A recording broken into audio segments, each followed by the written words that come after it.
Hello दोस्तों, मैं राजकुमार यादव आप लोगों को स्वागत करता हूं यूट्यूब चैनल में एग्ज़ाम फाइटर पे।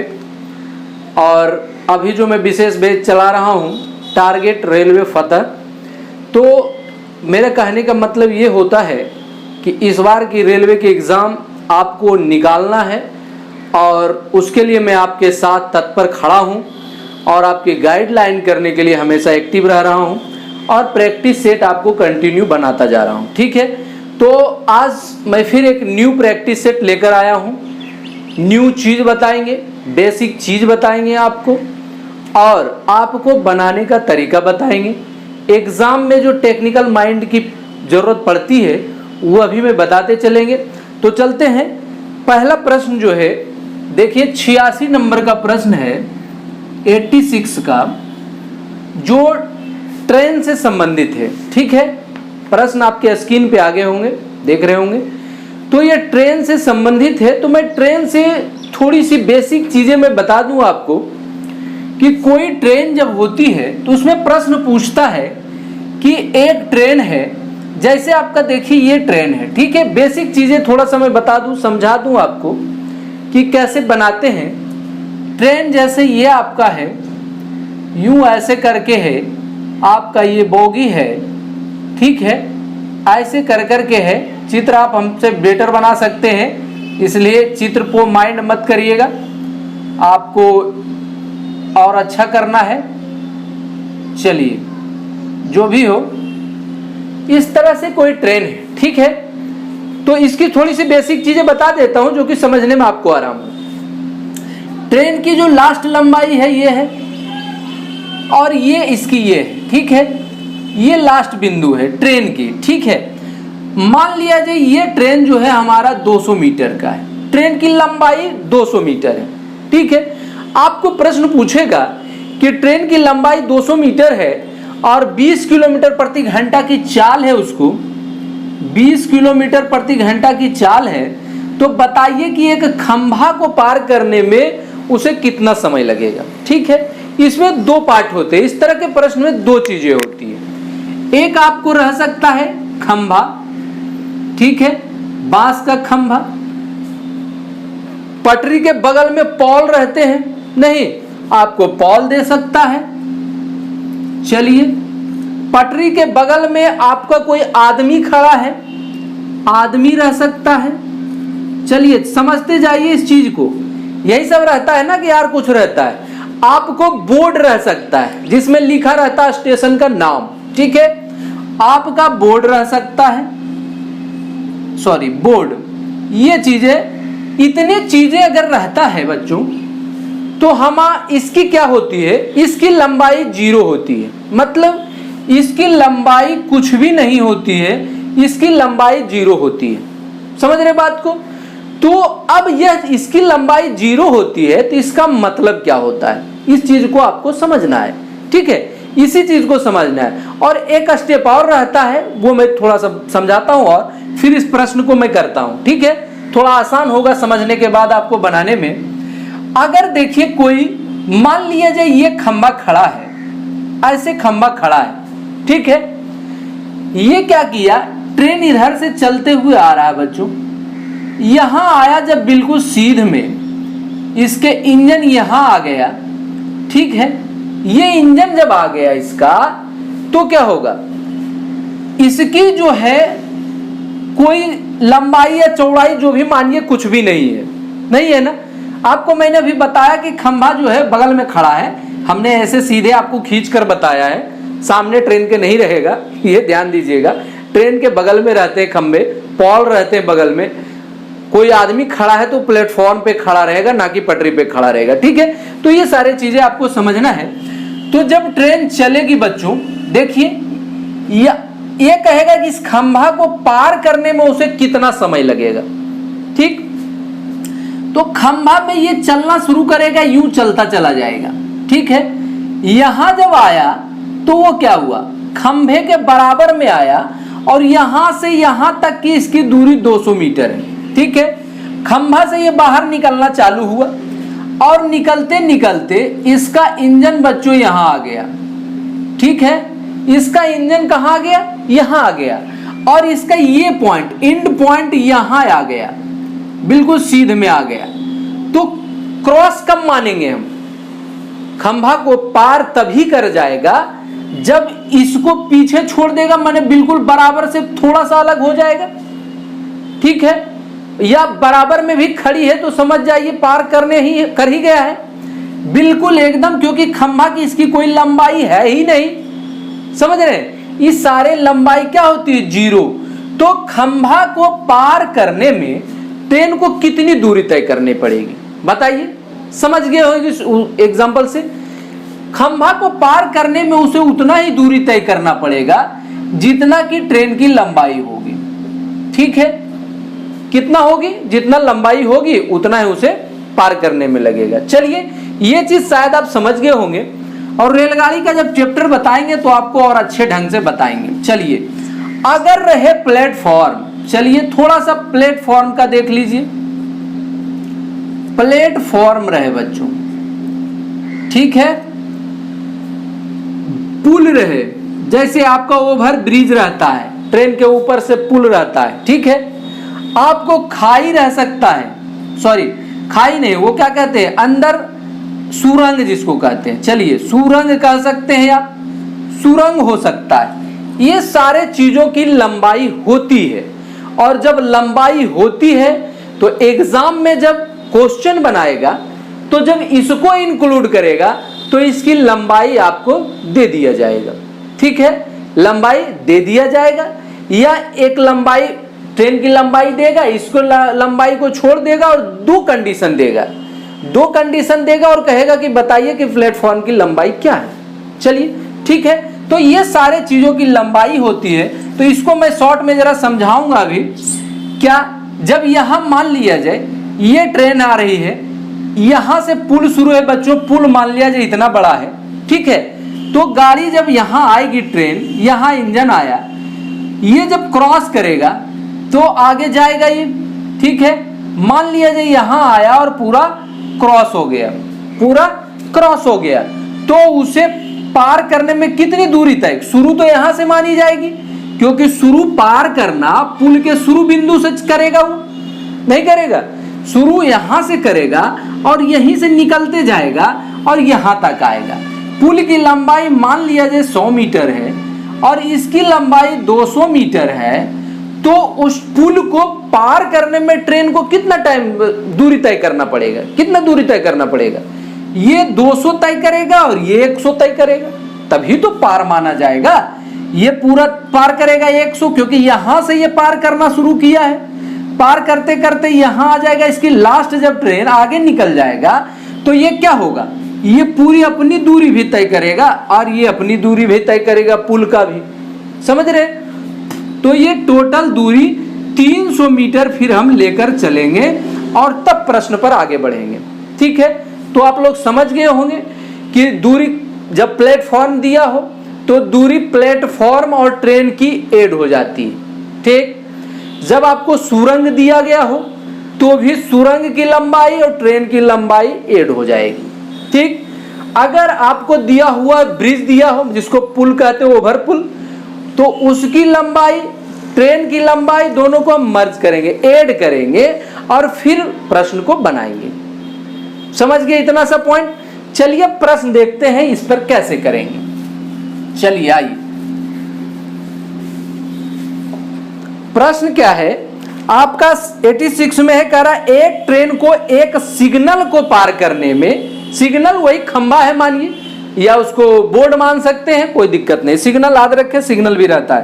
एक ट्रेन को एक सिग्नल को पार करने में 39 सेकेंड लगता है। ट्रेन को पार करने में, ट्रेन की लंबाई मुझे मालूम नहीं है बच्चों, पूछ क्या रहा है, ट्रेन की लंबाई बताइए, ठीक है। मानते हैं हम कि ट्रेन की लंबाई जो है हमें मालूम नहीं है, तो ट्रेन की लंबाई हम मान लेते हैं, क्या मान लेंगे, मीटर में है तो मीटर ही लेकर चलते हैं, x मीटर है, ठीक है। सिग्नल को पार करने में उसे कितना लगेगा? सिग्नल को पार करने में 39 सेकेंड लगता है। चलिए, समय कितना लगता है? सिग्नल को पार करने में 39 सेकेंड लगता है, ठीक है। तो ये क्या हो गया, आपको मैंने बताया कि सिग्नल को पार करने में सिग्नल की लंबाई 0 है, ठीक है, 0 मानी जाती, तो मेरा दूरी वही होगा जो ट्रेन की लंबाई होगी और समय दिया हुआ है। इसका मतलब है कि हम इससे चाल निकाल सकते हैं। ट्रेन की चाल क्या है? चाल बराबर क्या हो जाएगा बच्चों? दूरी बटे, चलिए x बचे 39 मीटर प्रति सेकेंड, ये चाल हो गया इसका। चलिए दूसरी बार कहता है कि जो एक पुल के छोर पर है, ठीक है, जिसकी लंबाई 740 मीटर है और ट्रेन को पुल को पार करने में 113 सेकेंड लगता है, कोई दिक्कत नहीं है। अब पुल को दूसरे कंडीशन में हम लिखते हैं, दूरी कितना हो जाएगा? ट्रेन की लंबाई प्लस पुल की लंबाई। पुल की लंबाई कितना है? 740 मीटर, और इस बार भी समय दूरी रहेगा, चाल निकाल रहे हैं हम, 113, ठीक है, हो गया। अब देखिए ट्रेन की चाल चेंज नहीं हुई है, ऐसा नहीं कह रहा है कि ट्रेन की चाल बदल गई हो। ट्रेन की चाल वही है जो पहले कंडीशन में था, वही दूसरे कंडीशन में, ठीक है। तो दोनों के चाल को हम बराबर लिख सकते हैं, ठीक है। क्या लिख देंगे? इसके बराबर हम डायरेक्ट लिखते हैं x/39। कोई दिक्कत है? कोई दिक्कत नहीं। आइए गुना करते हैं। क्या करते हैं? 3 तिहाई 9 कटेगा ये, चलिए गुना कर लेते हैं। 39 x हो जाएगा बच्चों 740, ऐसे गुना करेंगे इससे। आइए जब गुना होगा तो दोनों में गुना हो जाएगा, और इसको ऐसे गुना करते हैं। चलिए ये हो जाएगा गुना 39, ये हो जाएगा 113x। चलिए ठीक है, चलिए ये 39x से 113x, इसको उठाकर उधर ले चलते हैं क्योंकि इसके बिरादरी इस तरफ है, ठीक है। चलिए 740 गुना 39 बराबर 113, घटाव कर देते हैं 39, कोई दिक्कत नहीं। 13 कितना हो जाएगा? 9 4 13, यहां हो जाएगा 10, 7 3 10, इतना हो गया ये x की मान, ठीक है। और ये इधर इतना है, देखिए कितना है? 740 गुने 39 बराबर 74, इसलिए x बराबर क्या हो जाएगा? x का मान नीचे आ जाएगा, गुना 39 बटे 74। चलिए 74 से ये कट जाएगा 10, बराबर कितना हो जाएगा बच्चों? 390 मीटर। क्या हो जाएगा? ट्रेन की लंबाई जो हो जाएगा 390 मीटर हो जाएगा। और वह आंसर आपका क्या दिया हुआ है? सी नंबर का आंसर सही है, जो कि दिया हुआ है आपका 390 मीटर। चलिए ठीक है, समझ गए इस प्रश्न को? बिल्कुल समझ गए होंगे। चलिए देखते हैं अगला प्रश्न।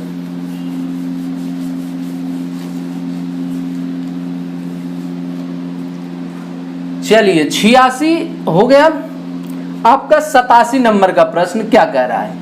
87 का प्रश्न कहता है कि नेशनल लेवल टेस्ट में 500 छात्र परीक्षा के लिए उपस्थित हुए। कितना हुए? परीक्षा में 500 लड़के उपस्थित हुए। सबसे पहले हम लोग लिख लेते हैं कि टोटल क्या है? स्टूडेंट कितना है भाई? टोटल छात्र कितना है? टोटल छात्र आपका दिया हुआ है बच्चों 500, ठीक है। टोटल छात्र कितना है? 500 है। अब कह रहा है इन छात्रों में से 42% छात्र को 81 से 100% अंक मिले। कितना मिला? 81 से 100% जो अंक लाने वाले थे, 100 नंबर लाने वाले थे, सॉरी प्रतिशत है, उसमें छात्रों की संख्या 42% है, ठीक है। और कह रहा है कि इन छात्रों में से 42% छात्रों को 81 से 100% अंक मिले। 25% छात्रों को 61 से 80 मिला। 61 से 80% लाने वाले कितने विद्यार्थी हैं? 25% हैं। चलिए कह रहा है कि शेष छात्रों को 41 से 60% अंक मिले। कितना मिला? 41 से 60% मिला। कितने को? शेष छात्रों को। देखिए बच्चों, मान लिया जो 1 से, तो क्या हो जाएगा? इतना 2 लाया, एक मतलब 2 कंडीशन ये है और ये शेष है, तो देखते हैं क्या होगा।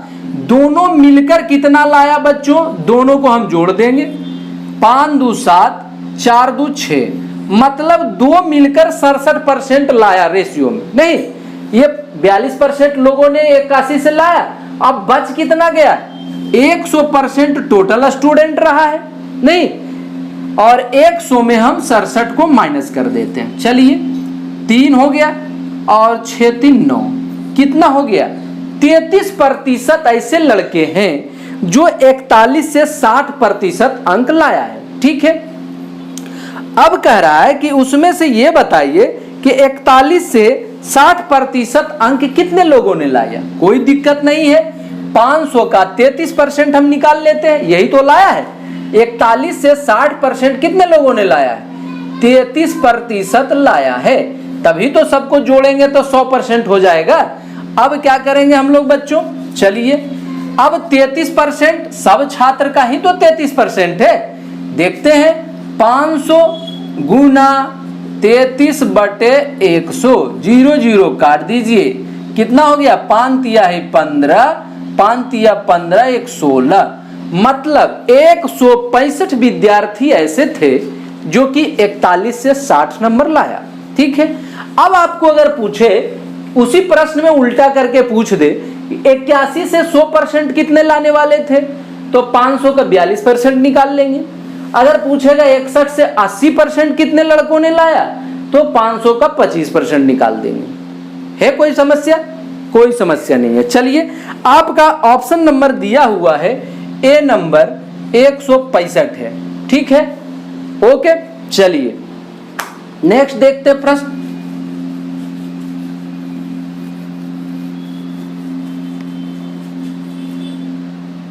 अब है 88 नंबर का। देखिए एक एक करके समझते जाइए, इसीलिए मैं स्लो मोशन में चल रहा हूं कि आप लोग अच्छे तरीके से समझ पाए प्रश्न को, ताकि जो भी पढ़िए मजबूत पढ़िए, जो भी पढ़िए आपको आ जाए। समझ रहे हैं? 20 प्रश्न पढ़ लेने से कुछ नहीं होता है बच्चों। 2 प्रश्न ही अगर पढ़ रहे हैं हम, और वो 2 प्रश्न को हम अच्छी तरीके से सीख रहे हैं, वही पढ़ाई का वास्तविक मतलब होता है, और वही विद्यार्थी आगे निकलता है। ठीक है, चलिए नेक्स्ट प्रश्न आपको दे 88 नंबर में 2 संख्याओं का एलसीएम 156 है बच्चों। एलसीएम आपका दिया हुआ है 156। चलिए आपका दिया हुआ उनकी एचसीएफ 12 है, एचसीएफ बराबर 12 है। चलिए कह रहा है कि एक संख्या 12 दिया हुआ है, एक संख्या चलिए 12 है, एक संख्या 12 है, एचसीएफ भी 12 है और एक संख्या भी दिया हुआ 12 है। तो आपको बताना है कि दूसरी संख्या क्या है।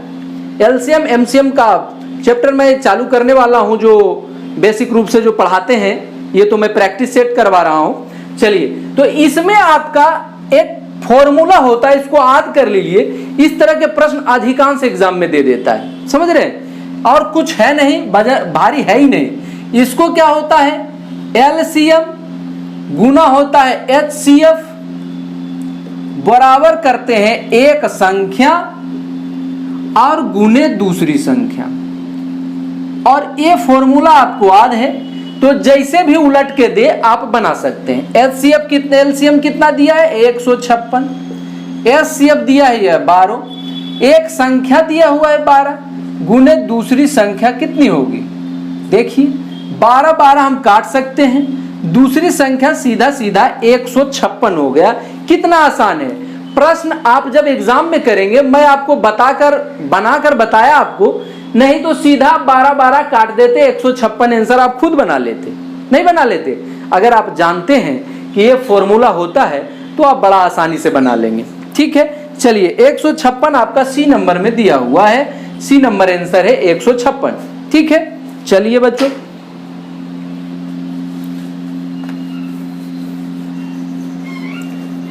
चलिए धीरे धीरे हम लोग बिल्कुल सीखते जाएंगे और मंजिल की ओर बढ़ेंगे, आगे की ओर नहीं, क्योंकि रेलवे के एग्जाम जैसे जैसे नजदीक आएगा हम लोग और अच्छे तरीके से सीखते जाएंगे, लेवल धीरे धीरे बढ़ता ही जाएगा।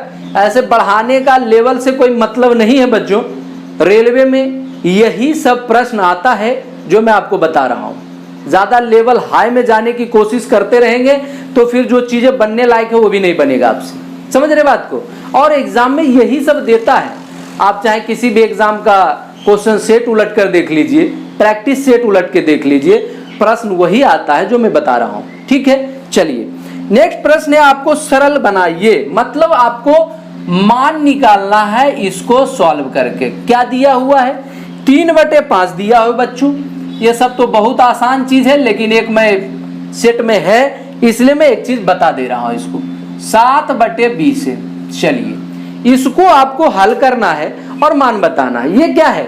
इसको हम लोग अपनी भाषा में क्या कहते हैं? भिन्न के जोड़ और भिन्न के घटाव का मिक्स रूप है। नहीं, भिन्न के जोड़ है ये दोनों और ये दोनों भिन्न का घटाव है। बनाते कैसे हैं? देखिए, इसका नीचे वाले को लघुत्तम निकालते हैं। लघुत्तम कितना हो जाएगा?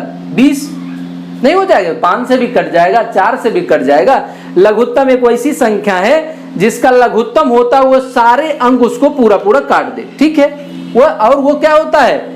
लिस्ट नंबर होते हैं, बिल्कुल सबसे छोटा संख्या ऐसा हो। बाकी बड़ा तो बहुत हो जाएगा, 40 कर देंगे तो भी कटेगा, तीनों से नहीं कटेगा, लेकिन लिस्ट होता है। ठीक है, LCM लिस्ट कॉमन मल्टीपल। ठीक है, चलिए तो ये 20 हो गया। अब इसको इससे मैं भागा देता हूं, कितना हो जाता है? 5 चौक 20, मतलब भागफल 4 होता है और 4 को मैं 3 से गुना करके यहां लिख देता हूं। ठीक है, चलिए सीख जाइए इसको भी। 4 5 20, 5 आया, इससे भागा देंगे इसमें, जो भागफल आएगा उसको ऊपर वाले से गुना कर देंगे। 4 5 20, 5 गुना 5, ये हो गया। ये करेंगे घटाओ, 20 से भागा देंगे, 20 से 1 आएगा और 7 में गुना कर देंगे, 7 हो जाएगा। ठीक है, अब क्या करेंगे? ये दोनों को जोड़ देते हैं। 12 5 17, 17 में 7 घट गया, हो गया कितना? 10/20। चलिए 10 दूनी 20, कितना हो गया बच्चों? 1/2 हो गया। अब हमें आंसर देखना है क्या है। चलिए 1/2 नहीं दिया है, दशमलव में दिया हुआ है, तो आप जानते हैं कि दशमलव में आपका आंसर क्या हो जाएगा? 0.5, जो कि आपका दिया हुआ है बी नंबर में आंसर। ये बी नंबर का आंसर है 0.5। बहुत आसान है, ये सब चीजें ज्यादा भास्ट है नहीं, लेकिन सेट में आता है तो बनाते चलना ज्यादा जरूरी है, क्योंकि ये अगर बाय द वे किसी स्टूडेंट को नहीं आता है तो सीखते चले जाएंगे। ठीक है, चलिए नेक्स्ट प्रश्न देखते हैं। बहुत ही महत्वपूर्ण सारे प्रश्न है बच्चों, इसको बहुत बारीकी से देखते जाएं। 90 नंबर का प्रश्न क्या कह रहा है? 90 नंबर का प्रश्न आपका कह रहा है कि 2 साल बाद 10% प्रति वर्ष पर एक निश्चित राशि पर चक्रवृद्धि ब्याज और साधारण ब्याज के बीच का अंतर 462 है। निवेश किए गए धन का योग निकालिए। क्या है? कह रहा है कि जो धन लगाया गया वो कितना है, और इसमें कंडीशन दिया हुआ है बच्चों आपका कि आप जानते हैं कि इस तरह के प्रश्न में क्या क्या चीज होती है। पी होता है जिसको मूलधन कहते हैं, आर होता है जिसको हम लोग दर कहते हैं, एन होता है जिसको हम लोग समय कहते हैं, नहीं कहते, ए होता है जिसको हम लोग मिश्रण कहते हैं। क्या कहते हैं? मिश्र धन कहते हैं। ठीक है, ए फॉर अमाउंट। ठीक है, चलिए क्या क्या कह रहा है? इसमें 10% दिया हुआ है आर। ठीक बच्चों, अब कह रहा है और समय दिया हुआ है 2 साल। चलिए 2 ईयर दिया हुआ है। ठीक है, चलिए 2 ईयर दिया हुआ। ए से मुझे मतलब है ही नहीं यार। ठीक है, ए से मतलब नहीं है, आपको निकालना है। और दोनों का डिफरेंस दिया हुआ है। किसका? CI कंपाउंड इंटरेस्ट और SI सिंपल इंटरेस्ट। इसका हमें अंतर दिया हुआ है बच्चों 462। चलिए कोई दिक्कत है? ऐसे प्रश्न को हम लोग अगर प्रोसेस से करते हैं तो ज्यादा लंबा हो जाता है और लेंदी बन जाता है। तो इसका एक ट्रिक का फॉर्मूला है, बहुत से लड़के जानते भी होंगे और जो नहीं जानते हैं वो आज सीख लीजिए।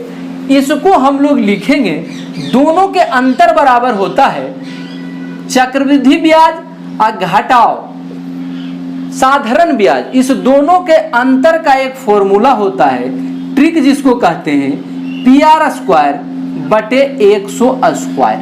ठीक है, अब इस पर हम बैठा देंगे। अंतर आपका दिया हुआ है 462, पी हमें निकालना है, ये मालूम नहीं है। ठीक है, आर तो मुझे मालूम है, स्क्वायर कर देना है। मैंने स्क्वायर मैंने 2 बार, स्क्वायर मतलब 2 बार गुना उसी चीज को, नहीं। चलिए 100 स्क्वायर, उसी का मतलब दो बार इसको भी। चलिए 100 10 10 10 100 कट जाएगा। अब इसको इधर ऊपर बच गया p, इधर कुछ नहीं, तो p से जब गुणा करेंगे इधर 1, तो p से गुणा करेंगे p बराबर कितना हो जाएगा बच्चों, 46,200। इतना आंसर हो जाएगा, बड़ी आसानी से आप लोग निकाल लेंगे। नहीं निकाल लेंगे? आपका प्रश्न में दिया हुआ है 46,200, डी नंबर का आंसर सही है। ये है आपका डी नंबर का आंसर सही, राइट। चलिए कोई दिक्कत? ये फॉर्मूला आप लोग याद कर लीजिए, प्रश्न बन गया। इस फॉर्मूला को याद रखिए, जब साधारण ब्याज चक्रवृद्धि ब्याज दोनों का अंतर दिया हो और आर दिया हो, तो आपको कहेगा कि मूलधन क्या था, मूलधन क्या है, तो आसानी से आप निकाल देंगे। कभी एग्जाम में क्या करेगा, मूलधन भी दे देगा और आपको कहेगा कि दोनों का अंतर बताइए। कोई दिक्कत नहीं, अंतर और सीधे इस फॉर्मूला पर रख देंगे। मतलब ये ट्रिक का जो फॉर्मूला है ये आप बढ़िया से याद कर लीजिए, ठीक। चलिए देखिए, और जल्दी मत मचाइए, आराम से धीरे धीरे पढ़ते जाइए, ठीक है। तभी पढ़ाई होती है, हड़बड़ाने से पढ़ाई नहीं होती बच्चों। पढ़ाई एक धैर्य की भी परीक्षा है, जो धैर्य रखते हैं वो सफल होते हैं, ठीक है। मेहनत और धैर्य दोनों चीज होनी चाहिए। आप पेशेंस रखेंगे जरूर आगे निकलेंगे, कोई रोक नहीं सकता आपको। तो ये है आपका प्रश्न नंबर 91, ठीक है। 91 में क्या कह रहा है, एक दुकानदार प्रत्येक के लिए 94 पर 2 लेख बेचता है, ठीक है। 2 लेख है, जिसमें देखिए क्या करता है, 94 रुपया में प्रत्येक को, माने 94 में बेचता है दोनों को, ठीक है। विक्रय मूल्य दोनों का समान है, 94 रुपया, ठीक है।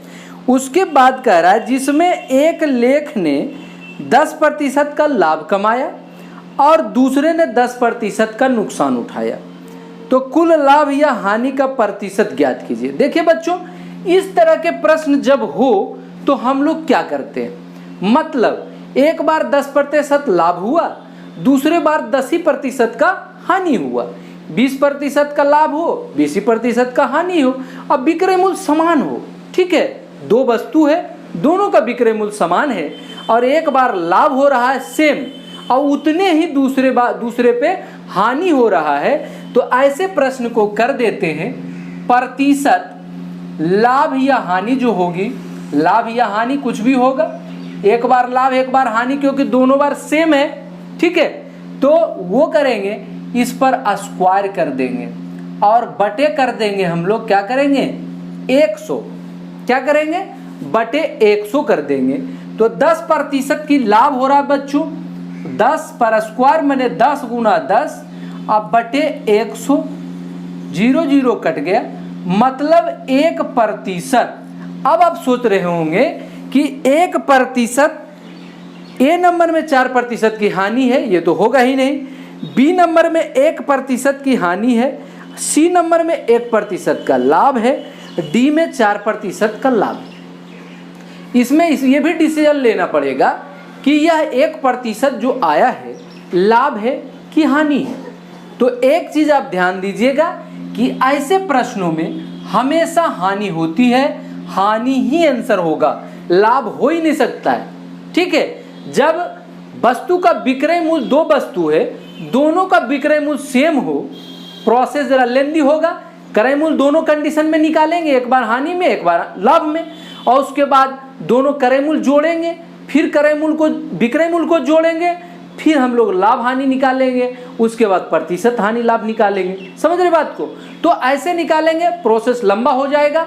और मुझे एग्जाम में क्या करना है, आपको जब विक्रय मूल्य 2 वस्तु का दिया हुआ हो, दोनों का विक्रय मूल्य समान हो, एक ही रेट पर दोनों बेचा जा रहा हो, लेकिन एक वस्तु पर उसे 10% की लाभ हो रहा है, दूसरे पर उसे 10% की हानि हो रहा है, तो हम लोग क्या करेंगे, मतलब जितना प्रतिशत लाभ और हानि दिया रहेगा दोनों सेम रहेगा, अलग अलग रहेगा तो फिर डिफरेंस आ जाएगा, ठीक है।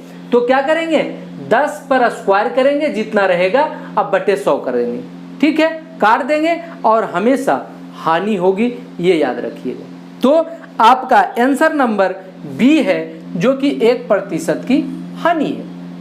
ठीक है, चलते हैं नेक्स्ट प्रश्न पे। चलिए 92 देखते हैं क्या कह रहे हैं। चलिए 92, चलिए बच्चों 92 में क्या कह रहे हैं, एक व्यक्ति सामान्य गति से 7/8वें स्थान पर सवारी करता है और वह सामान्य समय से 22 मिनट देरी से गंतव्य तक पहुंचता है, लिया गया सामान्य समय ज्ञात करिए। ठीक है, क्या कह रहा है, सामान्य गति से 7/8, मान लिया जी पहले गति उसका x रहा हो, अब क्या किया उसने 7/8 हो गया उसका गति, x गुना 7/8, मतलब क्या हुआ 7x/8, यही तो है। कह रहा है कि सामान्य गति से 7/8 चाल कर ले तो वह 22 मिनट देरी से गंतव्य पर पहुंचता है। ठीक है, देरी से पहुंचता है, मतलब दोनों का अंतर, समय तो यही है ना, चाल यही है, चाल है, और दोनों का क्या हो जाएगा, दूरी कुछ भी ले लीजिए, 1 ले लीजिए, 2 ले लीजिए, दूरी से कोई मतलब ज्यादा है नहीं इसमें। ठीक है, तो चाल का डिफरेंस निकाल लेते हैं, x/7x/8 बराबर हम कर देंगे 22। ठीक है, क्या कर देंगे, 22 मिनट देरी से गंतव्य तक पहुंचता है। चलिए तो ये क्या करेगा, ये हो जाएगा 8x घटाओ 7x/8 बराबर 22, ये x हो गया बच्चों, 22/8 से 154 मिनट। ठीक है, क्या हो जाएगा, समय क्या करता है, गति से इतने स्थान पर सवारी करता है और वह सामान्य समय से 22 मिनट देरी से पहुंच जाता है। तो चाल जो है 7/8 कर लेता है, तो दूरी कुछ है भी नहीं, मैं मान लेता हूं कि 1 किलोमीटर दूरी है, तो इसमें भी क्या करेंगे, समय 1/8 उतना हो जाएगा, 1/8 उतना डिफरेंस आएगा नहीं आएगा ना, तो सीधा हम लोग इसको करते क्या है, चाल में ही डिफरेंस देखकर समय बराबर कर देते हैं। समझ रहे बात को, नहीं तो सीधा ऐसे प्रश्न रहेंगे तो आप सीधा करना क्या है आपको, देखिए क्या करते हैं, इसका ट्रिक है 7/8 करता है वो अपने गति को, तो क्या हो जाएगा, दोनों का अंतर कर देंगे, 1 बराबर कर देंगे, 2 समय का डिफरेंस रहेगा वो, और ये नीचे वाला उधर जाकर गुना हो जाएगा, मतलब 154 मिनट में वह क्या करेगा, वह पूरा सामान्य समय ज्ञात कीजिए। उस जो अगर सामान्य गति से चलेगा तो वह 154 मिनट में पूरी दूरी तय कर लेगा। ठीक है, जिसमें आपका दिया हुआ है आंसर नंबर बी है। कोई दिक्कत, कोई डाउटिंग हो, कोई प्रॉब्लम हो तो बताइए। ठीक है, कोई दिक्कत नहीं। जब दिया हुआ है एक व्यक्ति सामान्य गति से 7/8वें स्थान पर सवारी करता है, इसका मतलब यह है कि कुछ गति पहले x किलोमीटर प्रति घंटा था, अब 7/8 प्रति किलोमीटर घंटा है। समय प्रोसेस में क्या करेंगे, मान लिया दूरी हम 1 किलोमीटर लेकर चलते हैं, तो समय बराबर क्या हो जाएगा 1/x। ठीक है, और इसमें क्या हो जाएगा 8/x हो जाएगा, दोनों का डिफरेंस करेंगे फिर बात उतने आ जाएगा। समझ रहे बात को, दोनों का बात वही आ जाएगा, और अगर इतना आप याद रख पाते हैं तो सबसे ज़्यादा अच्छा है। चलिए ठीक है, 1-2 प्रश्न और देख लेते हैं बच्चों। बस आज का क्लास थोड़ा लंबा हो रहा है, आप लोग का समय ज़्यादा इन्वेस्ट हो रहा है, लेकिन धैर्य रखें, समय देंगे उसका फल बहुत अच्छा होगा। चलिए अब कह रहा है 93वें नंबर में क्या कह रहा है, देखिए 93वें नंबर में कह रहा है कि ABC एक नगद पुरस्कार को 6-7-8 के अनुपात में आपस में बांटता है। क्या करता है 6-7-8, मतलब A, ये B और ये C, ये बांटता है। कह रहा है कि C को 52,000 रुपया मिलता है। C मतलब यहाँ, मतलब हम लिख सकते हैं 8 के बराबर दिया हुआ है 52,000। आपको मैंने बताया हूँ और 1-2 प्रैक्टिस सेट में और भी इस चीज़ को बताया हूँ कि इसके बराबर ये हमारा रेशियो है, मतलब 8 के बराबर 5200 मान दिया हुआ है 52,000। अब 1 के बराबर कितना होगा, चलिए 1 के बराबर मैं निकाल लेता हूँ और बटे 8 कर देता हूँ। ठीक है, अब कह रहा हमारा प्रश्न A और B द्वारा प्राप्त किया गया कुल राशि कितनी है, A और B द्वारा। तो 1 के बराबर क्या है, इतना, मतलब रेशियो में A और B बराबर कितना होगा 13। तो a प्लस बी बराबर कितना हो जाएगा बच्चों, इसी में 13 से गुना कर देते हैं। चलिए डायरेक्ट करते हैं 13 से। अब इसको हम लोग काटते हैं, कितना हो जाएगा, 8 छक 48, 48 हो जाएगा, सॉरी 8 छक 48, 6 बार 48, 4 बच जाएगा, मैं 40 हो जाएगा, 8 पचे 40 और 2 जीरो और हो जाएगा। ठीक है, मतलब आपका आ गया 6500 गुना 13 a प्लस बी का। चलिए 65 गुना 13 कर देते हैं, 2 जीरो सेपरेट रखते हैं, बाद में ऐड कर लेंगे। ठीक है, 5 तिया 15 के 5, 6 तिया 18 1 19, ये हो गया 5, ये हो गया 6 बच्चों। चलिए 5 9 5 14, 6 1 7 1 8 और 2 जीरो और ऐड कर लेते हैं। कितना हो गया, 84,500 रुपया ए और बी दोनों को मिलेगा। ठीक है, दोनों मिला के मतलब 84,500 आपके सी नंबर ऑप्शन में सही है। 84,500 कितना आसान है, कुछ भी नहीं है। और यही सब प्रश्न आपको एग्जाम में आता है, फिर भी आप लोग हड़बड़ा जाते हैं, एग्जाम में फ्रस्ट्रेट हो जाते हैं, एग्जाम निकल नहीं पाता है। क्यों नहीं निकल पाता है, इसलिए नहीं निकल पाता है कि आप लोग समय पर्याप्त रूप से पढ़ाई पर दे नहीं पाते। पढ़ाई पर पर्याप्त रूप से देंगे समय, नौकरी होगी होगी, ये गारंटी है, क्योंकि मेहनत करने वाले कभी हारता नहीं बच्चों, ये आप लोग अच्छी तरह से जानते हैं। और समय देना बहुत जरूरी है। ठीक है, चलिए एक प्रश्न और देख लेते हैं, लास्ट करते हैं आज का क्लास। चलिए एक प्रश्न छोटा सा है, चलिए 94 नंबर का है, 94। चलिए 94 का कह रहा बच्चों, अंक गणितीय प्रगति का औसत ज्ञात कीजिए जिसका पहला शब्द 33 है और अंतिम शब्द 45 है। दोनों का औसत बताइए। कह रहा है कि 33 है और 45 है। ठीक है, इसका औसत क्या होगा, अंक गणितीय औसत।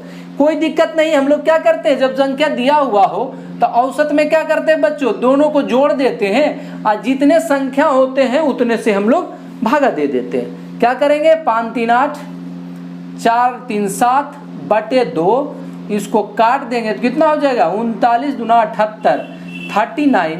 यही आंसर होगा जो कि आपका दिया हुआ है ऑप्शन नंबर बी, 39।